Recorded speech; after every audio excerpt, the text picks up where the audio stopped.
Quadratic equation chapter में आपने कुछ टॉपिक सीख लिए हैं। आज आपको एक नया टॉपिक कराएंगे। इसमें आप इक्वेशन का डिस्क्रिमिनेंट फाइंड करना सीखोगे जो आपने क्वाड्रेटिक फॉर्मूले में यूज़ किया था, और उसकी यूटिलिटी सीखोगे कि अगर हमारे पास कोई इक्वेशन में अननोन वेरिएबल है, जैसे के है या पी या क्यू की फॉर्म में दिया हुआ है, तो हम डिस्क्रिमिनेंट की हेल्प से या रूट्स के नेचर की हेल्प से उसको हम कैसे फाइंड कर सकते हैं।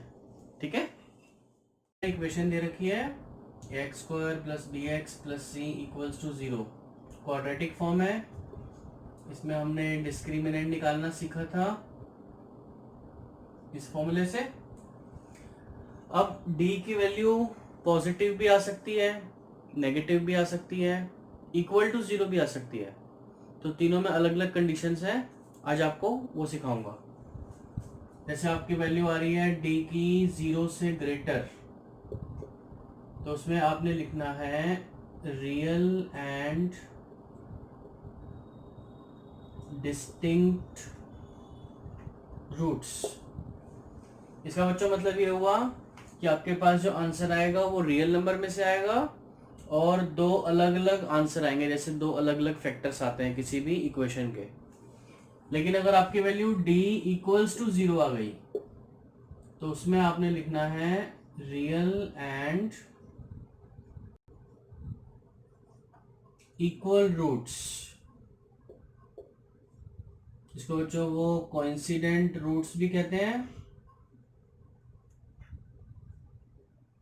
या परफेक्ट स्क्वायर भी कहते हैं। इसका मतलब है कि दोनों रूट्स इक्वल आएंगे। जैसे आपने अगर किसी इक्वेशन को सॉल्व किया और उसमें आपके दो आंसर आ गए और दोनों सेम है, ऐसे 3 3 या 4 4, तो इनको बोलते हैं हम कोइंसिडेंट रूट्स या इक्वल रूट्स। अगर आपकी d की वैल्यू आ गई लेस देन 0, तो बच्चों ये ना लेस देन 0 में आपका आंसर रियल नंबर्स में नहीं आएगा, तो आपने इसमें लिखना है कि this equation has no real roots.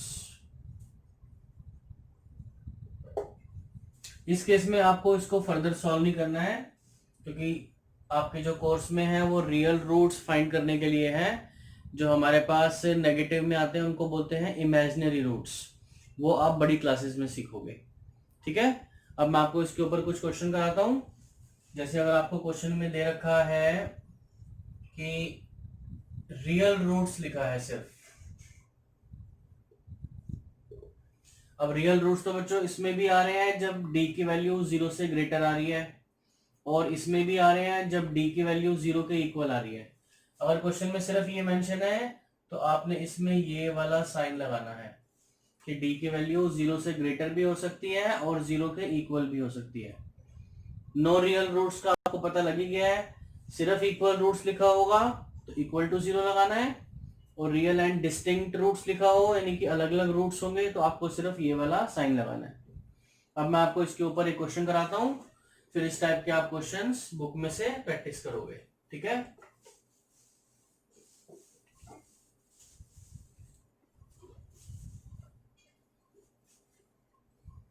जैसे बच्चों को क्वेश्चन दे रखा है के plus 1 x square minus 2k minus 1 into x plus 1 equals to 0। और हमें क्वेश्चन में ये बोलेंगे कि इसमें k की वैल्यू फाइंड करो for which the given equation has equal roots. आपने मेनली इस वाले वर्ड पे ध्यान देना है। इक्वल रूट्स या कोइंसिडेंट रूट्स या परफेक्ट स्क्वायर लिखा हो तो इसका मतलब है हमने इसमें d निकालना है और उसको इक्वल टू रखना है 0। फिर उस कंडीशन के बाद हमने इसमें वैल्यूज पुट करके k की वैल्यू फाइंड करनी है।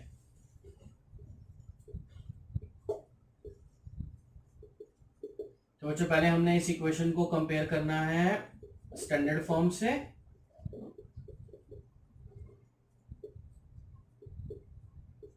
ये आपका होगा जो एक्स स्क्वायर के साथ वाला कोफिशिएंट है, बी होगा कोफिशिएंट ऑफ x और c होगा कांस्टेंट नंबर। अब निकालेंगे हम discriminant b square minus 4ac। ये हमने बच्चों इसमें b की वैल्यू लगा दी, a c, ये माइनस का स्क्वायर प्लस हो गया, 2 का स्क्वायर 4 हो गया, k माइनस 1 का स्क्वायर आ गया, 4 इंटू के प्लस 1। अब मैं इन दोनों में से 4 कॉमन ले रहा हूं और यहाँ पे a माइनस बी का होल स्क्वायर का फॉर्मूला लगा के इसको एक्सपैंड कर रहा हूं। a square plus b square minus 2ab, और यहाँ माइनस है, इन दोनों के साइन चेंज, तो ये हमारे पास आ गया के square minus 2k and minus के वुड बी माइनस 3k, और ये 1 से 1 कैंसिल आउट हो गया, ये बच गया हमारे पास d। अब आपने इसके बाद लिखना है जो हमें कंडीशन दी है उसके हिसाब से, for equal roots d equals to क्या लेना है 0। इसका मतलब ये हुआ कि इस वैल्यू को हमने 0 से इक्वेट करना है।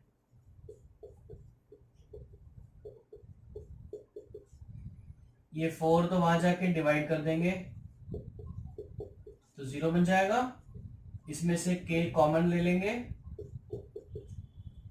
2 फैक्टर्स आ गए आपके, एक बार इसको रखेंगे 0, एक बार इसको रखेंगे 0, ये तो बच्चों 0 ही रहेगा, और ये -3 वहां जाके हो जाएगा 3। तो आपके k के इसके अंदर 2 आंसर आ गए 0 और 3।